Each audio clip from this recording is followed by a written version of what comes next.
Hello বন্ধুরা, গ্রামের রান্নায় পিয়ালির সঙ্গে সকলকে স্বাগত জানাচ্ছি। আজকে চিচিঙ্গা নিরামিষ একটি দুর্দান্ত রেসিপি তোমাদের সাথে শেয়ার করব। ভিডিওটা স্কিপ করবে না, কারণ রান্নাটা কিন্তু দুর্দান্ত হতে চলেছে।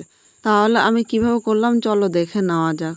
দেখো, এখানে চিচিঙ্গাটা নিয়েছি। এবার চিচিঙ্গা এইভাবে আমি উপরে শুধু খোসাটা একটুখানি চেঁচে বাদ দিয়ে দেবো। এইভাবে আমার মনে হচ্ছে ছুরি দিয়ে করতে একটু বেশি সুবিধা হয়। আমি ছুরি দিয়ে করছি, তোমরা কিন্তু তোমাদের ইচ্ছে মতো করে নিতে পারো। বন্ধুরা, এখানে সব কটা চিচিঙ্গা পরিষ্কার করে নিয়েছি। এবার চিচিঙ্গার এই খোসাগুলো আমি একটু সাইড করে নিলাম। আমি এখন একটা পাত্র নিয়ে নিলাম, এর মধ্যে আমি জল নিয়ে নিচ্ছি। এবার এখন চিচিঙ্গাগুলো আগে ধুয়ে নেব, আর চিচিঙ্গা ধুয়ে তারপরে কাটবো। চিচিঙ্গাটা কিন্তু কেটে আমি আর ধোবো না, এইভাবে জল পাল্টে আমি চিচিঙ্গাটা 2বার পরিষ্কার জল দিয়ে ধুয়ে নেব। চিচিঙ্গাটা একবার ধুয়ে নিয়েছি, আর একবার জল দিয়ে একবার ধুয়ে নিলাম। দেখো, চিচিঙ্গাটা কিন্তু একদম পরিষ্কার হয়ে গিয়েছে। এবার চিচিঙ্গাগুলো আমি এই পাত্রের মধ্যে তুলে নিলাম।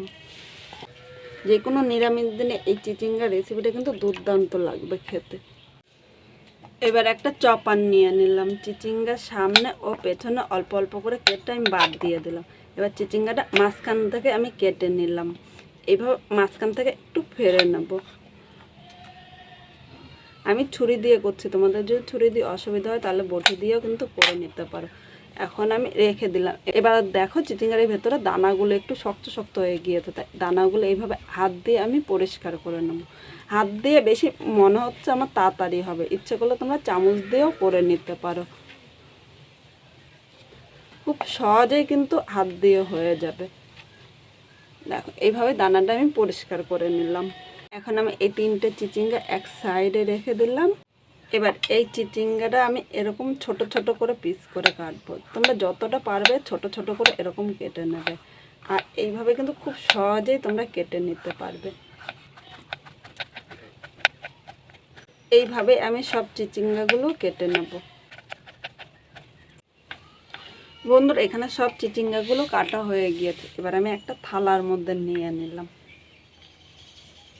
বন্ধুরা, এবার মূল রান্নায় চলে আসলাম। এখানে আমি 2 চামচ সর্ষের তেল নিয়ে নিলাম। তেলটা এবার একটু গরম করে নেব। তেলটা গরম হয়ে গিয়েছে। এবার এখানে একটা মাঝারি সাইজের আলু এরকম ডুমো ডুমো করে কেটে নিয়েছি। এই আলুটা আমি এর মধ্যে নিয়ে নিলাম, সাথে আমি লবণ দিয়ে দিলাম। আজকে চিচিঙ্গাটা আলু দিয়ে একটু অন্যরকমভাবে রান্না করব। আলু ছাড়া যদি তোমরা দেখতে চাও, চিচিঙ্গার অনেক রেসিপি কিন্তু আমার এই চ্যানেলে দেওয়া আছে, ইচ্ছা করলে তোমরা দেখে নিতে পারো।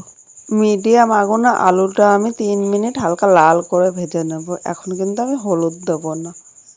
এখানে আমি 3 মিনিট আলুটা হালকা লাল করে ভেজেছি, এর থেকে কিন্তু বেশি ভাজবো না। এবার আলুটা একটু সরিয়ে নিলাম, ইচ্ছে করলে তোমরা নামিয়েও নিতে পারো। এর মধ্যে আমি 1/2 চামচ কালো জিরা সম্বাদ দিয়েছি। কালো জিরাটা কিন্তু খুব বেশি ভাজতে হবে না। এবার এর মধ্যে কেটে রাখা চিচিঙ্গাগুলো নিয়ে নিলাম। এবার এই জায়গায় স্বাদ অনুযায়ী, মানে 1/2 চামচের একটু কম লবণ নিয়ে নিলাম, আর প্রয়োজন মতো হলুদ নিয়ে নিলাম। এখন হলুদ ও লবণটা এর সাথে নেড়ে চেড়ে মিশিয়ে আরও 3 থেকে 4 মিনিট ভেজে নেব। এখানে তোমরা ভাবছো যে আলুটা কেন আগে ভাজলাম আর পরে চিচিঙ্গাটা দিলাম, কারণ আলুটা ভাজতে একটু টাইম লাগে, আর চিচিঙ্গাটা কিন্তু খুব তাড়াতাড়ি ভাজা হয়ে যায়। এখানে হলুদ ও লবণটা নেড়ে চেড়ে মিশিয়ে নিয়েছি। এবার এই জায়গায় আমি 2 থেকে 3 মিনিট ঢাকা দিয়ে রান্না করব। এর মধ্যে একটা মশলা তৈরি করে নেব। এখানে একটা বাটি নিয়েছি, এখানে 2 কোয়া আদা নিয়েছি। আদাটা কিন্তু খুব বেশি লাগবে না। এর সাথে আমি নিয়ে নিলাম 3টে কাঁচা লঙ্কা। তোমরা ঝাল কম বেশি করে নিও, অবশ্যই এই জায়গায় কাঁচা লঙ্কা নিও। কাঁচা লঙ্কাটাই আমার মনে হয় টেস্টটা বেশি ভালো লাগবে। নিয়ে নিলাম 1 চামচ জিরা। এর সাথে নিয়ে নিয়েছি 1 চামচ সাদা তিল। যাদের কাছে তিল নেই তারা তিলটা স্কিপ করতে পারে, কিন্তু একটু তিল দিলে স্বাদটা একটু অন্যরকম হয়, আর মাঝে সাঝে কিন্তু আমাদের অন্যরকম খাবার একটু ভালোই লাগে। এখন আমি এই মশলাগুলো পাটার মধ্যে বেটে নেব। এর মধ্যে সামান্য একটু জল নিলাম। তোমরা ইচ্ছা করলে মিক্সচারও বেটে নিতে পারো। মশলাটা করা হয়ে গিয়েছে। এবার আমি একটা বাটির মধ্যে তুলে নিলাম। দেখো, একদম মিহি করে কিন্তু মশলাটা বেটে নিয়েছি। এবার আমি ঢাকনিটা তুলে নিলাম। এখানে দেখো, মশলাটা করতে করতে চিচিঙ্গার জলটা কিন্তু টেনে নিয়েছে, আর চিচিঙ্গাটা কিন্তু একদম হয়ে গিয়েছে। এবার আমি একটু নেড়ে চেড়ে নিলাম, নাহলে কড়াইয়ের নিচে দিয়ে লেগে যেতে পারে। এই দেখো চিচিঙ্গা ভাজাটা কিন্তু খুব সুন্দরভাবে হয়েছে আর আলুটা একদম সেদ্ধ হয়ে গিয়েছে। এইভাবে করলে অল্প তেল আর অল্প সময়ে কিন্তু তোমরা করে নিতে পারবে। এখানে চিচিঙ্গা ও আলুটা নেড়ে চেড়ে মিশিয়ে নিলাম। এবার এই জায়গায় যে মশলাটা আমি করেছি, মশলাটা আমি এর মধ্যে দিয়ে দিলাম। বাটির গায়ে অল্প মশলা লেগে আছে, তাই বাটিটা ধুয়ে সামান্য জল দিলাম। খুব বেশি কিন্তু এখানে জল দেওয়া যাবে না, কারণ চিচিঙ্গা ও আলুটা কিন্তু সেদ্ধ হয়ে গিয়েছে। খুব বেশি জল দিলে চিচিঙ্গাটা গলে যাবে, তখন খেতে ভালো লাগবে না। এবার এর মধ্যে স্বাদ অনুযায়ী আমি কিন্তু 2বার লবণ দিয়েছিলাম, তাই অল্প লবণ দিলাম। এর সাথে আমি প্রয়োজন মতো হলুদ নিয়ে নিলাম। এবার আমি 1/2 চামচ কাশ্মীরি লঙ্কার গুঁড়ো নিয়েছি। ইচ্ছা করলে তোমরা এই লঙ্কার গুঁড়োটা স্কিপও করতে পারো। এই লঙ্কার গুঁড়োটা দিয়েছি শুধুমাত্র কালারটা সুন্দর হওয়ার জন্য। এর সাথে মাঝারি সাইজের একটা টমেটো কুচি নিয়েছি। এখন আমি সব কিছু মশলা নেড়ে চেড়ে মিশিয়ে মিডিয়াম আগুনে 2 থেকে 3 মিনিট কষিয়ে নেব। এর সাথে কিন্তু টমেটোটাও মিশে যাবে আর মশলার কাঁচা গন্ধটা আর থাকবে না।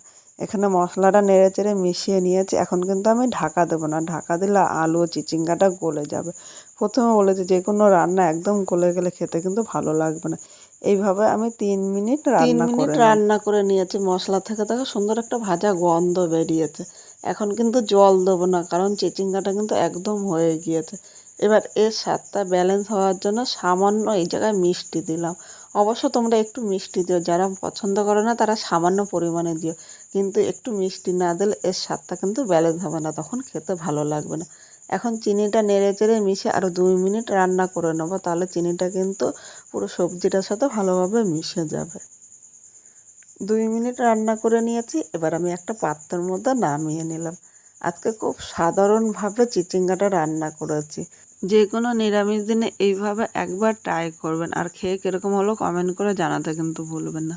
নতুন কোনো বন্ধু যদি ভিডিওটি দেখতে আসেন, ভালো লাগলে একটা লাইক শেয়ার ও কমেন্ট করবেন। সাবস্ক্রাইব করে পাশে থাকবেন, যাতে নতুন নতুন ভিডিও আপলোড করলে সবার আগে নোটিফিকেশান আপনার কাছে পৌঁছিয়ে যায়। পুরো ভিডিওটা দেখার জন্য অসংখ্য ধন্যবাদ।